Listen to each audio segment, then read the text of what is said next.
There was a former Undersecretary of Defense who was invited to give a speech at a large conference, about 1,000 people. And he was standing on the stage with his cup of coffee and a styrofoam cup, giving his prepared remarks with his PowerPoint behind him. And he took a sip of his coffee and he smiled and he looked down at the coffee. And then he went off script.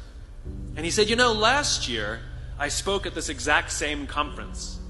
Last year I was still the Undersecretary. And when I spoke here last year, they flew me here business class. And when I arrived at the airport, there was somebody waiting for me to take me to my hotel. And they took me to my hotel and they had already checked me in and they just took me up to my room. And the next morning I came downstairs and there was someone waiting in the lobby to greet me and they drove me to this here same venue. They took me through the back entrance and took me into the green room and handed me a cup of coffee in a beautiful ceramic cup. He says, I'm no longer the Undersecretary. I flew here coach. I took a taxi to my hotel and I checked myself in. When I came down the lobby this morning, I took another taxi to this venue. I came in the front door and found my way backstage, and when I asked someone, do you have any coffee? He pointed to the coffee machine in the corner, and I poured myself a cup of coffee into this here styrofoam cup. He says the lesson is, the ceramic cup was never meant for me. It was meant for the position I held. I deserve a styrofoam cup. Remember this.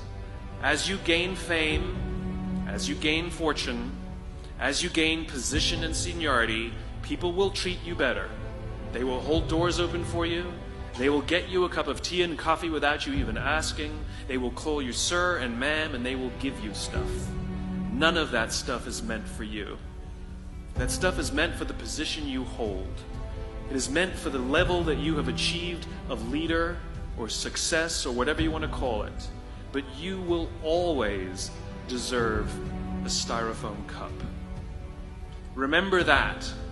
Remember that lesson of humility and gratitude. You can accept all the free stuff. You can accept all the perks. Absolutely, you can enjoy them. But just be grateful for them and know that they're not for you. I remember getting off the Acela. I took the Acela from New York to Washington, D.C. And I got off the train like everybody else. And I was walking down the platform like everyone else. And I walked past General Norty Schwartz, who used to be the Chief of Staff of the United States Air Force, the head of the Air Force. And here I did, see a guy in a suit schlepping his own